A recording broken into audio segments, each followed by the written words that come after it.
You know, after watching this movie, I think we're all thinking the same thing. Who would win in a fight? Elsa versus Moana. Elsa, queen of the winter. Moana, friend to the ocean. Place your bets, ladies and gentlemen. It's lazy time and we're gonna do a review. Yes, we're gonna review talk about movies and comics too. Let's talk about watch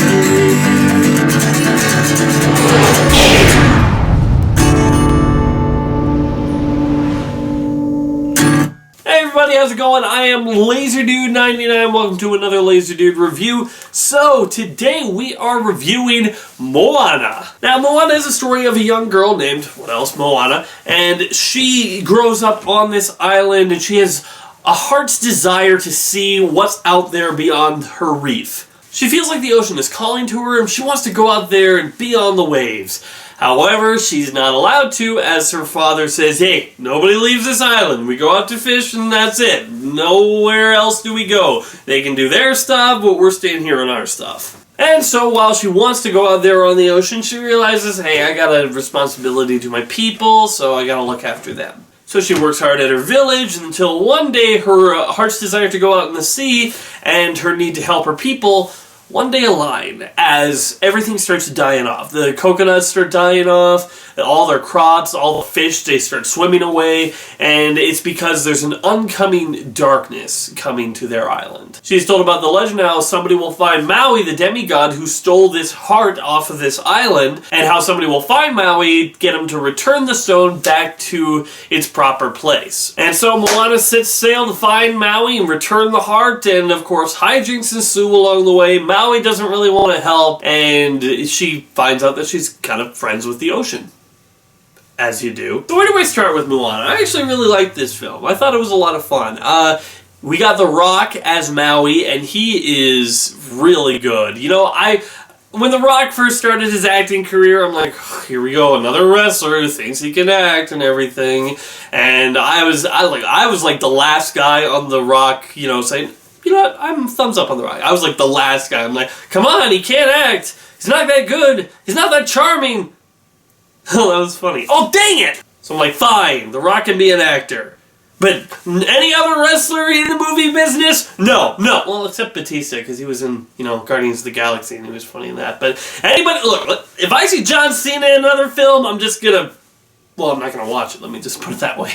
We got this young actress with a name I'm not even gonna try to pronounce because I'll butcher it, and she plays Moana, and I think she did a pretty good job, you know, especially for a newcomer. I think, you know, the voice acting is really hard to get into and do well, and if it's your first thing, it's really hard to have a full motion picture done on you, but there was some really good people over there at Disney, and they were able to get a really good performance out of her, and obviously they wouldn't hire her if she wasn't going to be given a good performance, but anyway, she did a good job, is what I'm trying to say.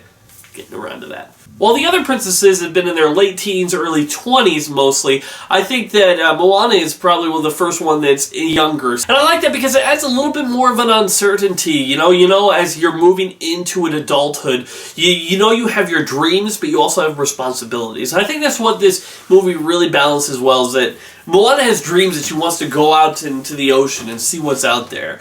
But she also has responsibilities as daughter of the chief that she's going to take over the reins someday, and that she has responsibilities to her people. And unlike a lot of Disney princesses, she doesn't like shrug off that responsibility. You know, she's not like Jasmine, who's just going to run away, or like Belle, who doesn't have really any responsibilities at that point, rather than, you know, taking care of her father and reading all the books. Other characters like Mulan have something where they take the responsibility on themselves and whatnot. But this is different because she has responsibilities and she's putting them first. She has her dreams and desires that she wants, just like any Disney princess, but she's putting her responsibilities first, and it's only when those responsibilities, you know, are threatened, like, you know, her whole village being threatened by this oncoming darkness, that's when she realizes, okay, I need to work this out. I need to go out there and do this. And I think it's handled well because it's like, it's not just like, okay, well, you have responsibilities and that means everything you have to do is only directed to these people and you can't do anything else because you have responsibilities. You can't live life for yourself. But it's also like, well, you just can't be selfish and only think of yourself as well. I think it's a good balance of saying you can't just live life for other people. You gotta live life for yourself, but also you can't just forget all the responsibilities you have just to live out your own selfish desires. You gotta find a balance between living for yourself with your responsibilities. Maui's thing is a little bit different. He's always used to being the most powerful thing in the room and everything, and is always so impressive, but now he's lost his hook at the beginning of the film, and he has to learn to be humble, to accept help, and to realize that he's not the biggest, most baddest hero out there anymore, and he has to accept that even without the hook, he is still something. When it comes to the music, I hear a lot of people saying, "Oh, they're great," and this is going to be these are going to be the next Frozen. Let It Go, and I'm like, I heard the songs, and they're good. They're good songs. I don't hear another Let It Go in here. And in fact, I wouldn't say all of them are good. There's this one song by a giant crab called Shiny, and I think it's supposed to be funny, but I was more confused by it. I'm like, what? What's he talking about? Is he still singing or is he talking? Is this song... Okay, I guess the song's still going. That one didn't really hit home for me. Moana sings a really nice one. It's not a Let It Go in my mind. I'm not saying you won't see anybody doing a cover of them, but I'm just saying to the extent that Let It Go had, no. There's not, I don't see that. But still, the songs are good. I mean, Maui has a song, and I think that one was really fun and really entertaining. The Oe Oe song that you hear in the trailer, that's a nice one. I like that. The best thing about these Disney movies when they go to these other places, they really try to encompass the culture. The film does a good job of showing the culture. One thing that I really want to applaud this movie for is it doesn't fall into the traps that a lot of the older animated movies had when it came to certain things. Like, especially when it comes to how it treats its female lead. There's at no time where anybody says to Moana, "Ha! A girl sailing?" or "A girl chief?" or anything like that. When they talk about she's the next in line to be chief, they just talk about, that's normal. She's just in the next in line to be chief. There's nothing wrong with that. Now, is that how it was handled in that culture? I don't know. Honestly, that doesn't really matter. What matters is that it's handled in a way, it's just it's not pointed at as, oh, that's not normal. That's not normal. And, girls can hey, she's just next to me in charge. Cool. When you got those older movies, especially those old sports movies, when they're a girl playing baseball / hockey / basketball / football or whatever sport movie is in, and they have that, and then the girl kicks their butt, that's showing right there that movie thinks that girls can't do that, and this is one of the exceptions. Normally girls can't play baseball, or they can't be chiefs, or they can't do whatever, but this one... this is the exception. And I like how it doesn't do that. I think the movie does get a little bit too... Frozen had a little bit more subtlety when its way to address certain things, especially with its love interest stuff, when how they poked at how, that's not the way you do things in the real world. But there's a moment here where Maui's like, "Oh, so you're a princess." She's like, "I'm not a princess, I'm the chief's daughter." Same diff. No, it's not. And while I agree, yeah, it's not the same difference because she's next in line and she's going to have actual responsibilities and stuff to take care of. It's still, you and I both know she's going on the Disney princesses line. Okay, we both know, don't try to lie to us with that, okay? Mulan's in the Disney princesses line and she didn't even marry a royal. Not that I'm saying there's anything wrong, I'm just saying you having to point it out there "Oh, so you're a princess." No, I'm not. It's a little bit on the nose. Just leave it out there. We'll be like, "Oh no, she's a chief's daughter, she's next in line, she's taking responsibilities." That's good. You don't need to be so obvious with it, let's just say. I do think one of the film's shortcomings, though, is its pacing. I don't want to get too much into it because I'll get to that in the spoiler part of the review, but there's a lot of things that they set up and solve right after it, and then some character resolutions happen off screen and we don't even realize why the character did that or what. And some things just a person says, "Well, I'm not doing this," and then something happens and they're like, "Well, I guess I'm doing this." I think the pacing could have been a little bit better in terms of its character arc, and I think the ending is a little bit.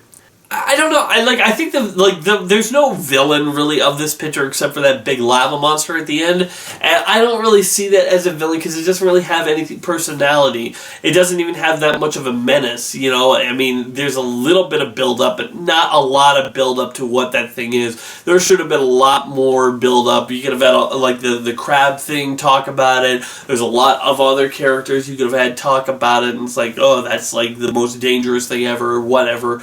I'm just saying there could have been a lot more building that thing up, and so the film kind of feels like it doesn't have an antagonist to the film. And I think that, and the fact that there is no character arcs really...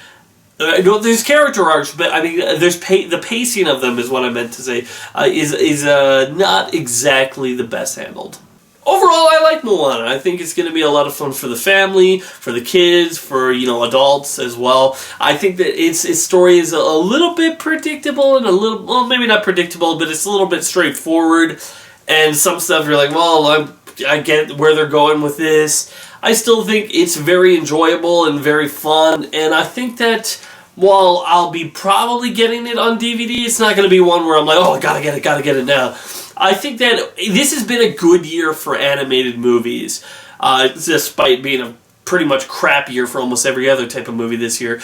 But for animated movies, it's been pretty good, and I think that this is another one in the top 3 of the year. I won't say which one is number 1, number 2, and number 3, but I think it's probably in the top 3 of the animated movies coming out this year. So, in the end, I'm giving Moana a 7.5 out of 10. It is a very good movie. I think if it had better musical numbers and a more satisfying climax for me, and maybe better side characters, because we got Moana and we got Maui, and that's pretty much it. We got this chicken who's the only other thing that's resembling a side character who is just stupid, and the whole thing is watch how stupid he is. And don't get me wrong, that's funny. It's very funny. They actually handled it very well. But there's nothing else. No other side characters at all. And none of them really have the personality of someone like Olaf or Ray or, you know, any of these other wacky side characters. I mean, there's a pig that's the most pointless character in the film. You take that pig out, replace his scenes with putting the chicken in there, nothing changes. Nothing. There's no flounder type character in here. I think that's the movie's biggest failing, is it doesn't really have any side characters at all. Okay, pacing and side characters, that's his problem, because it has the parents, but they're just typical parents. There's really no, like, they have 2 animal sidekicks, and they only really need one, because as I said, the pig is pointless. They could have cooked him up. But beyond that, there's nothing. There's no other characters that really have any focus on other than Moana and Maui. In any case, I enjoyed Moana, and I am now going to go on to the spoiler part of the review. If you have not seen this film, I strongly urge that you do so before continuing on, because I'm going to be talking about stuff that spoils stuff, and I don't want to give any of that away. Okay, so the thing I was talking about with the character arcs and the pacing of it is just like, the thing with, like, Maui. Maui's whole thing is, like, he doesn't know who he is without the hook. And then when he gets the hook, he's like, oh, I can't really control it as I used to. And then that's over within a montage, and then he gets it damaged, and then he runs away, and then he comes back, but we have no idea what changed his mind. This has been played over and over and over, and it really, I mean, you gotta like Han Solo. This is where it's, I think, maybe not originated, but this is the thing where you got a character that leaves and then comes back in the end. At the very least, we saw that there was confliction with Han Solo. He didn't want to leave, but he thought that it was the best thing for him. I don't really see this. Maui leaves, and he's pissed. He's totally pissed off. And then he just comes back at the end. I don't know why. And then we got Moana. She's like, I can't do this. Choose somebody else. Choose somebody else. We got, like, Obi-Wan grandmother coming over. And seriously, couldn't they have changed her tint to a different tint that's like the exact same blue? So her grandmother's ghost comes and says, hey, don't be a wuss. And she's like, oh, okay. And then she goes over and she goes back. And then Maui comes. And then We don't know why he came back. We know why she came back, but it was rushed. She's like, I quit. No, you don't. Okay, I don't. I think that's a little bit with the pacing. And then the ending with the lava monster being the Mother Island, I think that was a good twist, actually. I'm like, what? I didn't see that coming. And the only problem is, as I say, that lava mother monster thing wasn't built up enough. And was, like, the oncoming darkness, that was supposedly coming from the island, right? So why didn't they have, you know, the lava monster, you know, spewing that dark energy that was seemingly destroying these islands? Why didn't we see maybe that dark energy destroy an island? That would have been interesting. If Maui and Moana stop somewhere and we see that dark energy, like, consume an entire island, that would have built up the stakes a little bit. But, the scenes that are missing, I think, that would have made the film better. That scene, you know, building up the tension, showing the menace more. Maui, the reason he decided to come back. I would have thought it interesting if maybe he goes to an island with people and then he's, you know, receiving praise again and he realizes that's not really why he wants to do this anymore. He doesn't want to pretend to be the hero. He actually wants to help people. You know, maybe he goes there, they're praising him, and then their island starts to be devoured and then he decides to go back.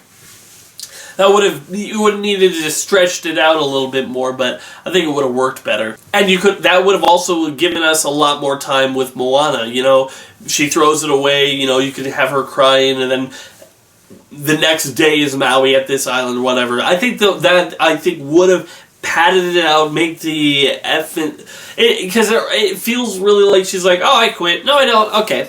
I think you needed a little bit longer. You didn't necessarily have to have them pouting or anything or whatnot, but we needed to see why Maui decided to come back, and I think we really didn't need to see Moana quit and then not quit, like, right after each other. In the end, I liked Moana. I liked the music, most of it. That one song with the crab I still think is not really that good.